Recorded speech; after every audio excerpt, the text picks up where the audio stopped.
Konnichiwa, friends. I am Sekai X Arts and Animations, and I've been working on making my own animation studio to rival Disney and bringing you along with me as I'm starting out.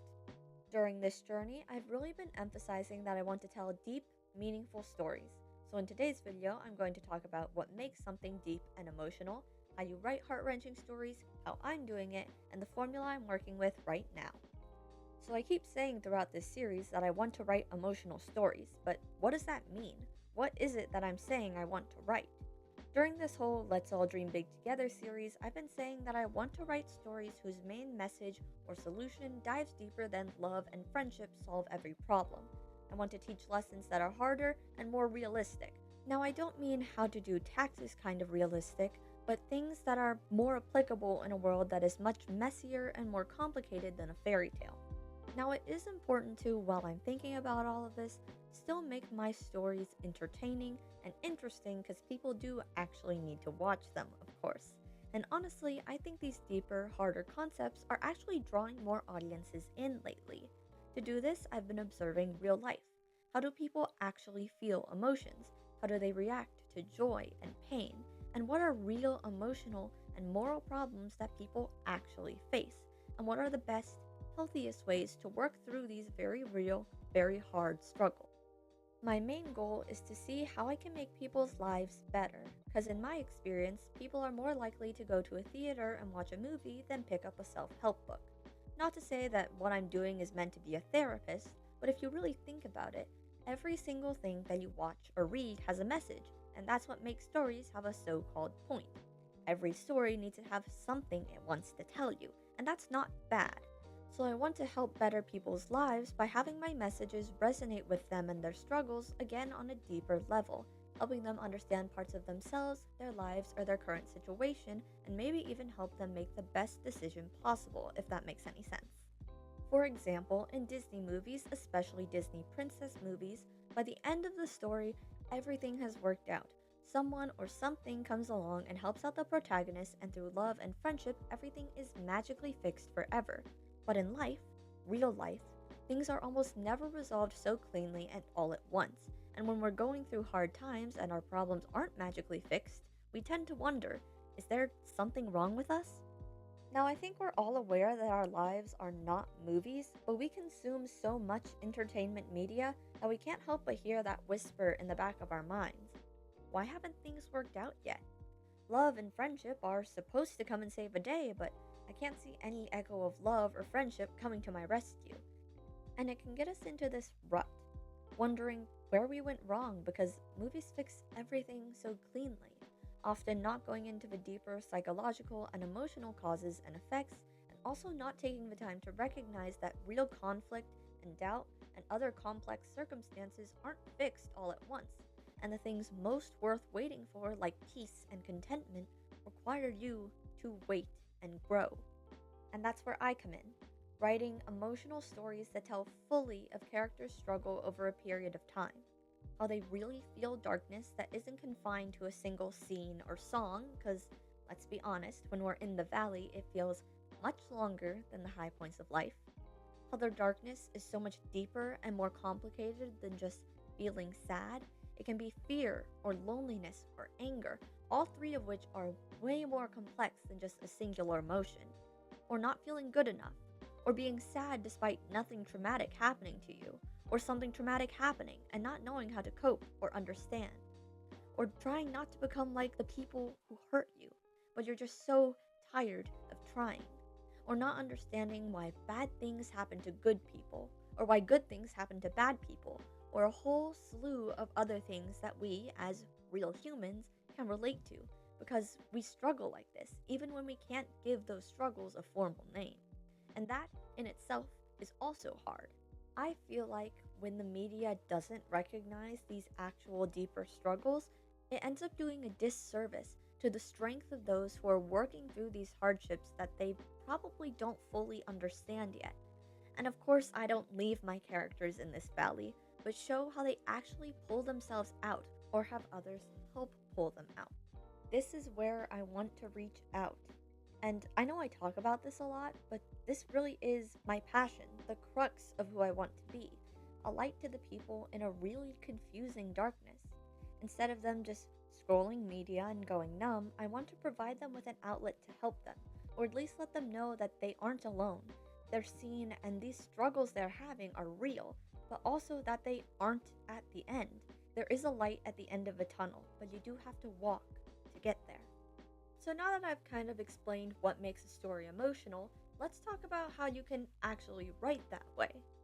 For example, hit movie K-pop Demon Hunters has been praised for writing about such raw, real emotions, like trading the trust of your friends for being viewed as perfect, feeling empty even though it feels like you should have it all, not having to be the person you were in the past despite your guilt, and struggling to accept or change parts of yourself that you don't like. And that's what I want to do too, but maybe even taking it a couple steps farther into harder, deeper areas. Now, these feelings and struggles can get really complex really fast, since I'm trying to depict real life struggles, and of course, real life is complex. So, here's kind of how I'm breaking things down into some simpler steps. Step 1 is easy: explain the main problem. Now, this isn't always actually a problem, but it is a struggle or some sort of something that keeps your character from living fully. Step 2 is to show the effects of this negative force. Show how it haunts your world and your story, validating your character's feelings and where they're at right now, but also acknowledging that not only is this not healthy for them to stay in that valley, but also that they don't want to be here. And even if they think they've given up hope, deep down they know this isn't the best place for them to be. Step 3 is your character seeing how they can grow. Maybe they aren't the ones who realize this, and maybe it isn't as clean as realization, but through other people and resources around them, they learn that they can pick themselves back up. And at some point in these steps, your character will probably hit a climax point where everything goes wrong and they feel like their dream or resolution is impossible.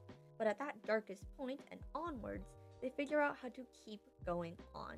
And this point can be anywhere in these steps, but I would figure that would probably either be in step 3 right here or step 4, as it really shows the apex point in your character's journey and where they're really starting to take a turn.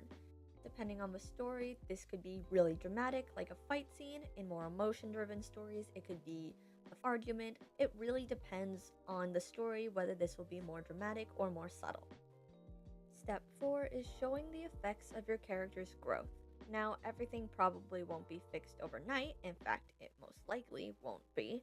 But this is where we can see their path to being free of this darkness, showing them on the path to healing and the effect that this upward trend has on themselves and the people around them.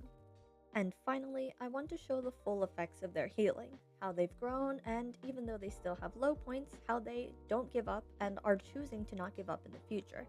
Now again, depending on your story, you may or may not have them fully heal by the end of the movie or story, but generally, I want my characters to be much better off than they were at the beginning, and clearly showing them choosing hope and on a good path forward, even if their trauma still needs a bit more time to fully heal. Essentially, most of their wounds are healed, and what remains are just the scars. Now, that's a lot, so I can give you an example of how I'm applying these steps to one of my own stories, A Veil of Lotus and Ice. To oversimplify the whole thing for time's sake, it takes place in a fantasy setting somewhat inspired by ancient China, during a summit where all of the royals of the different provinces are coming together. Now for step 1, the movie's central conflict, I'm still trying to decide whether she or her love interest is the main character, surrounds Xiaoxia, the crowned princess of the Spring Kingdom. The royals of the Spring Kingdom have always been praised for their grace and beauty for centuries, but Xiaoxia just isn't. Since the day she was born, she was deemed as unsightly, so much so that her mother refused to even see her as she was so ashamed of her. In fact, due to being ridiculed for her looks her whole life, Xiaoxia now always wears a veil to cover her face, hence the name of the movie. Step 2, what are the effects of this? For Xiaoxia, it's a lot of things. Firstly, it's isolation. No one wants to be around the wilted flower princess, as she's called, leaving Xiaoxia completely alone, leading to her coming up with dozens of imaginary friends to talk to since she's never had anyone real in her life. She seeks to disappear, basically, erasing herself and her emotions because she sees herself as unimportant. One of the most painful things for her is watching everyone else fall in love, seeing as she thinks that she herself will never have anything like that because of her looks. Her imaginary friend Ji Hao, whom she calls the stupid one of her imaginary friends because he calls her pretty, will be the best that she ever gets in terms of love. She doesn't even know how to think she deserves better because her self confidence is just that low. In addition, the lack of a husband and therefore an emperor for the Spring Kingdom makes her province seen as weak. Even more, because of Zhaosha's almost non existent self image, rumors about her begin to circle, about her being cold and cruel, which is why she's so ugly. She ends up crying about this and growing thorns when her power should be nature and flowers. The main antagonist Kaliska uses these rumors to try and turn Zhaosha into a villain in the eyes of the other states, so that Kaliska can be seen as a hero when she kills Zhaosha and takes over the Spring Kingdom, playing into this idea that evil queens are just princesses who were never saved, and becoming a villain and falling into that much despair that she would want to watch the world drown in her thorns terrifies Zhaosha. She can feel herself teetering on the precipice of becoming a so called evil queen, and it scares her that she could become the villain in everyone else's story. She wants to be good, but there's so much bitterness around her and surrounding her that she just doesn't know how. So, step 3. How does Zhaosha grow?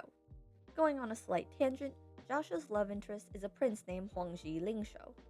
Lingshou, heavily inspired by Jinshi from the Apothecary Diaries, cause why not, is a prince who is the complete opposite of Zhaosha.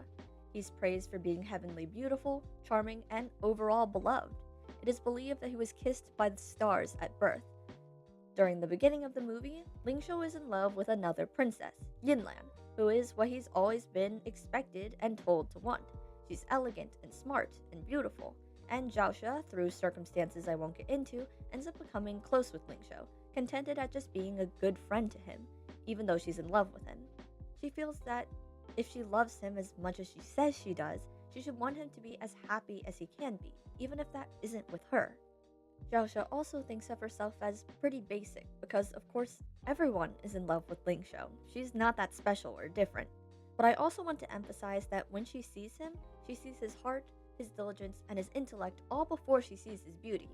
This is because, number 1, she's always been judged for her appearance and is tired of it and assumes that he too is tired of it. And then number 2, she doesn't believe that he gets nearly enough credit for his other wonderful qualities. Lingshou himself, of course, is very charming, but ends up getting rejected by Yinlan. During this time, Zhaosha really helps him when he isn't the perfect prince that everyone loves. However, he's learned to rely on his charm so much that he's not sure what to do when he realizes he's falling for Zhaosha. So he does what he usually does: charm, flirt, and seduce, and when he goes too far, Zhaosha slaps him in the face. Side tangent, I hate it when anime girls are okay with guys being really creepy just because they're hot. So when Lingshou starts laying on the moves, Zhaosha calls him out. She notes here that him flirting with everyone and being so loose with himself cheapens him. He's become so used to being nonchalant and insincere, and she, though she doesn't realize it, challenges him to be genuine, to love because he loves, not because it's a performance or because it's expected of him, or makes the court ladies giggle and blush or whatever. He then reflects on himself and wants to become a better person, learning to truly earn her love in a way that she'll believe. Now, I'm severely simplifying everything that happens in these arcs for the sake of time, but you get the idea. As for the effects of Zhaosha's growth, it's a bit complicated. Lingshou grows to love Zhaosha, but he doesn't want his affections to become a crutch to her, or a band-aid that keeps her from addressing and resolving her underlying self-confidence problem. He doesn't want his love to replace her love for herself. Throughout the story, he ends up helping her grow into someone that she likes. Zhaosha, even though she has Lingshou's love, still thinks she's weird and ugly, the voices of the court still ringing in her head. But Lingshou stays by her even through this, wishing that she'd see herself the way that he does, and walking with her and helping her until she does. Because healing such a deeply ingrained idea and things that she's heard her whole life won't happen overnight, but she slowly becomes more confident.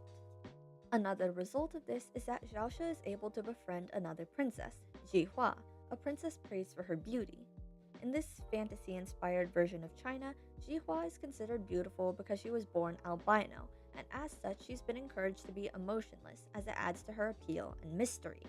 But Jihua is actually a really excited, energetic girl who's been emotionally repressed. But as Zhaosha, through Lingshou and other means, grows more confident, Jihua gets inspired to be more confident in her true self as well. She grows to really value Xiaoxia as a friend, even though Xiaoxia has always been characterized as this ugly, wilted flower. Juha becomes more comfortable with being herself around Xiaoxia and even Lingsho, letting herself be excited about silly things, smiling in ways that makes their features less soft, and ugly laughing at something because she genuinely finds it funny, learning that being viewed as beautiful and perfect isn't worth losing yourself to. Also, another side tangent, Jihua ends up becoming like the biggest Xiaoxia Lingsho shipper, and it's really cute. The final result of all of this is that Xiaoxia grows more confident in herself, valuing her opinions and ideas, making friends and other lasting relationships, and learning to stand up for herself, confronting the antagonist who wanted her gone, no longer making excuses for the space she takes up. By the end, she doesn't need her imaginary friends anymore. She's made real connections with real people, and while she's thankful for the times that they were there, she's come to love herself and accept love from others. So that's my formula for making emotional stories. Another good thing to keep in mind is what you want your audience to feel or what the message is that you want to tell them. That will help you come up with a story that my steps above will help you outline. Also, sorry for talking so much about my story, I just really love A Veil of Lotus and Ice and went on kind of a tangent. It's also been a little bit. If you've been reading my YouTube posts, you know that my life has been nuts. So sorry. Also, to anyone who's reached out to me and I have responded to you and you still want to work with me, I'd love for you to join the Discord so that we can get started on projects together. If you need a new link or cannot use Discord, please let me know and I'll figure something out. Currently, the Discord is just for those who have emailed me and after my response still wish to work with me. This is because I've laid out some of my goals, morals, and policies in those emails that I want everyone who becomes part of this project to be aware of. If you'd like to join the collaboration Discord, please shoot me an email and I will be happy to talk to you. And if you guys would be interested in me just making a general community Discord, let me know. Anyways, thank you all so much for watching. Like I mentioned in my previous videos, I'm an 18-year-old artist slash writer developing a company with my first project being a Magical Girl franchise called Solis, blending the emotion of Madoka Magica with the hope of Precure. I'm looking for passionate collaborators and creatives, writers, colorists, voice actors, animators, editors, character designers, etc. who want to help build something beautiful. This isn't paid yet, but I really believe in this world we're creating. The project we might end up working on may be a bit smaller, like a short film, just so it's easier to handle when we're all getting settled, but that's a story for another time. Quite a number of people have already shot me emails, which was a pleasant surprise, so thank you for the support. You all have so much talent and such creative stories. I wish I could work on all of them right now, but it is just me working on these. Anyways, if you're a small creative looking for a project to pour your heart into, please reach out to me. If not, that's okay. I really appreciate you guys just watching. I also want to note that I do not at all mean to sound like arrogant or big-headed in this dream of mine, and I don't think that I could be like everyone's savior solving their problems. I just think that these emotional, deeper stories are the kinds of stories I like reading and therefore are the kinds that I want to write. If you haven't seen my video talking about all this, please check it out along with the rest of my Let's All Dream Big Together series. Please consider liking and subscribing to follow my journey, and I'll see you all in the next one. Let's all dream big together.